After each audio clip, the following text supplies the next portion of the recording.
Hello दोस्तों, नमस्कार। Welcome back to our channel analyst postmortem, जहां हम करते हैं हर फाइनेंशियल एस्पेक्ट की बारीकी से पोस्टमार्टम। तो दोस्तों, आज हम बात करेंगे मार्केट में एक नए ऑफर की और देखेंगे कैसे उससे हम फायदा उठा सकते हैं इस न्यूज से।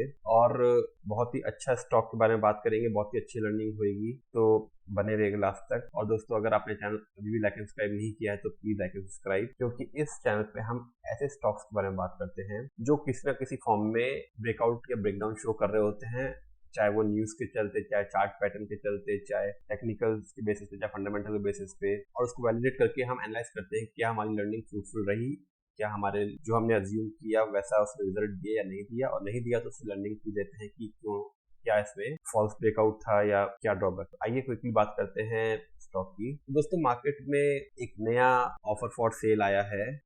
तो ऑफर फॉर सेल क्या होता है, क्विकली समझ लेते हैं। ऑफर फॉर सेल होता है एक मैकेनिज्म होती है जो एनेबल करती है existing share holders, usually listed company के प्रमोटर्स होते हैं जिनके पास 10% से ज्यादा का स्टॉक होल्डिंग होती है कंपनी की, तो उनको एक ऑप्शन होता है ताकि वो अपने स्टॉक्स को बिडिंग के फॉर्म में, प्लेटफॉर्म में सेल आउट कर सके। तो एक फॉर्म में वो आईपीओ लाए, तो आईपीओ बहुत ही ज्यादा उसमें कंप्लायंस होते हैं, रेगुलेशंस होते हैं और टाइम टेकिंग होता है सबसे इंपॉर्टेंट। उसी को कम करने के लिए गवर्नमेंट एक स्कीम लाई थी 2012 में जिसको बोलते हैं ओएफएस, ताकि प्रमोटर्स अपने स्टॉक्स डाइल्यूट कर सके मार्केट में थ्रू बिडिंग प्लेटफॉर्म। तो क्या ये पहली बार आया है? जी नहीं, यूजुअली ओएफएस आते रहते हैं स्टॉक के बारे में। तो पिछले एक साल में तकरीबन तकरीबन 5 पीएसयूज के ओएफएस आए हैं, और हम बात करेंगे कि क्या उन ओएफएस में रिटर्न्स रहे और इस ओएफएस जो अभी रिसेंटली आया है इससे हम फायदा उठा सकते हैं नहीं। दोस्तों, स्टॉक का नाम है एनएलसी इंडिया। तो एनएलसी इंडिया में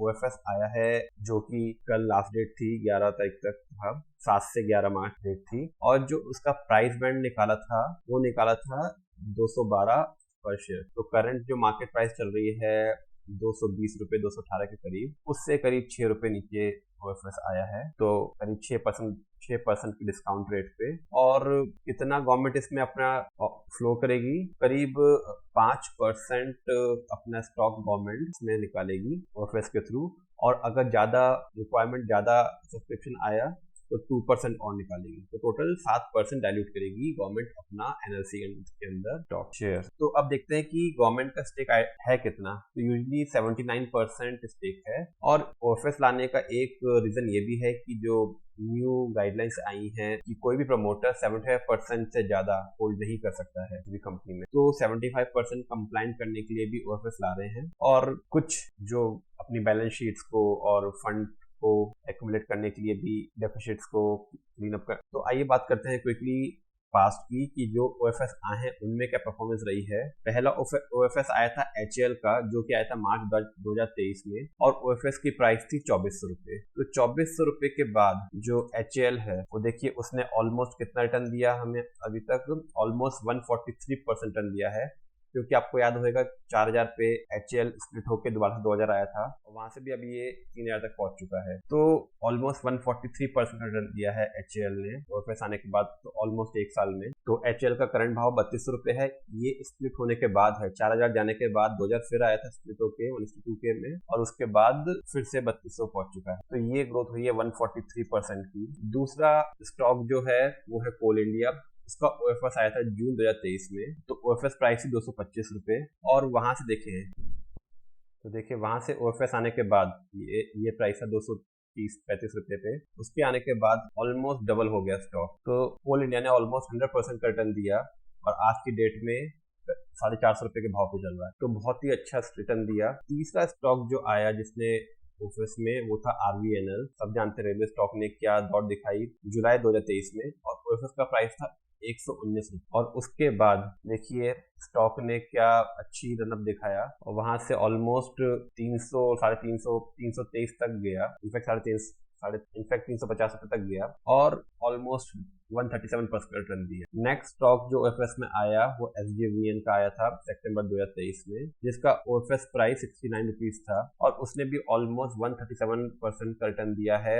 सितंबर से अभी। और लेटेस्ट हुडको का ओएफएस आया था अक्टूबर 2023 में, जो कि था 79 रुपीज पर शेयर का प्राइस, और उसने 160% रिटर्न दिया है ऑलमोस्ट 4-5 महीने के अंदर। और आखिरी जो लेटेस्ट एनएचपीसी का ओएफएस आया था जैन 2024, 69 रुपीज पर शेयर का, ऑलमोस्ट 1-1.5 महीना ही हुआ है और 65% का रिटर्न दिया। तो ये तो हम समझ गए कि जब भी पीएसयूज में ओएफएस आता है उसके बाद स्टॉक एक अच्छी रैली की तरफ दौड़ता है और मार्केट को एक नया डायरेक्शन और स्टॉक को नया डायरेक्शन दिखाने की कोशिश करता है। तो अब जो ओएफएस आया है वो आया है एनएलसी इंडिया में। तो इसके कुछ टेक्निकल्स की बात कर लेते हैं। तो अगर हम पास में जाते हैं तो एनएलसी इंडिया ने जैन 8 एक हाई बनाया था अराउंड 260 रुपए के करीब, और उसके बाद कांस्टेंट डाउन ट्रेंड में रहा जहां पर नीचे 50 रुपए तक आया। फिर उसने एक हाई बनाने की कोशिश करी 175 रुपए की, वहां क्रॉस नहीं कर पाया। वहां से फिर एक कंसोलिडेशन आया लंबा, देखिए ऑलमोस्ट दिसंबर 9 से कहां तक, नवंबर 23 तक। तो 14 साल का एक रेंज कंसोलिडेशन रहा जिसमें उसने एक राउंडिंग पैटर्न बनाया, बहुत ही लंबा कंसोलिडेशन। और उसके बाद वहां से नवंबर में ब्रेकआउट दिया 175 रुपीज को, और ब्रेकआउट देने के बाद उसने कहां तक गया, जो इसका पिछला लाइफ टाइम हाई था 2008 में, अराउंड 260 रुपए के करीब गया। उसको इनफैक्ट क्रॉस भी किया, अगर आप देखेंगे तो उसको क्रॉस भी किया, और लेकिन फिर वहां से स्टेन नहीं कर पाया, और फिर वहां से 260 रुपए से इनफैक्ट देखेंगे 290 तक गया। 290 से मार्क कर लेते हैं इस पॉइंट को, कहां तक गया, 293 तक गया। 293 से उसने फिर से एक कंसोलिडेशन में गया और नीचे में उसने आके सपोर्ट लिया 217-218 रुपए, और यही वो प्राइस है जहां पे उसने मल्टीपल, अब इसको डेली टाइम फ्रेम में हम आ जाते हैं, अब ये डेली टाइम फ्रेम में आ गया स्टॉक, और ये वही रेंज है जिसपे स्टॉक पिछले कई सालों से एक ब्रेकआउट की कोशिश कर रहा था और कंसोलिडेशन की। तो जिसमें 260 एक रेंज थी और 290 दूसरी रेंज, और नीचे में 213 रुपए का इसने एक सपोर्ट ली, और यही प्राइस है जहां पे ओएफएस आया। तो फंडामेंटली देखिए बहुत स्ट्रॉन्ग शेयर है, माइनिंग एरिया का बहुत ही दिग्गज, ये सेक्टर में बहुत ही अच्छी उम्मीद नजर आ रही है। लेकिन मोर इम्पोर्टेंट है कि जो हमने पास डाटा देखा कि जो पिछले 5-6 ओएफएस आए, उसमें ओएफएस आने के बाद कुछ महीनों के अंदर स्टॉक ने कितना अच्छा रिटर्न लिया, क्योंकि मार्केट को एक कॉन्फिडेंस होता है कि जो ओएफएस प्राइस वो उसका एक बेसलाइन प्राइस होता है, जो उसकी एक बहुत ही, क्योंकि गवर्नमेंट जब भी, क्योंकि ये पीएसयूज का हम ओएफएस की बात कर रहे हैं, तो जब भी पीएसयू कोई मार्केट में ओएफएस लाता है तो वो एक फेयर वैल्यू पे लाता है कि जो मिनिमम वैल्यू लगती है स्टॉक, उसके नीचे जाना एक संभव सी चीज लगती है, क्योंकि गवर्नमेंट उसके नीचे निकाल रही है, तो गवर्नमेंट हमेशा डिस्काउंटेड प्राइस पे निकाल, वहां से एक वैल्यू अनलॉकिंग लगती है ऊपर की साइड में। अब देखिए क्योंकि मल्टीपल टाइम्स वहां पर रेजिस्टेंस किया, जो हमने देखा मल्टीपल टाइम्स वहां से रिबाउंड हुआ है और एक रेंज में घूम रहा है, और वहीं पे ओएफएस प्राइस भी है। तो अगर आपने ओएफएस में पार्टिसिपेट नहीं किया है तो ये जोन भी बहुत ही इंपॉर्टेंट, बहुत ही अच्छा जोन है, और यहाँ पे आप अपना एक अपॉर्चुनिटी ढूंढ सकते हैं। और यहाँ से हम देखेंगे कि क्या जैसे बाकी ओएफएस रिटर्न दिए, आने वाले टाइम में क्या एनएलसी भी एक वैसे ही रिटर्न हमें देगा, और देगा तो इमीडिएट उसमें टारगेट्स क्या आएंगे।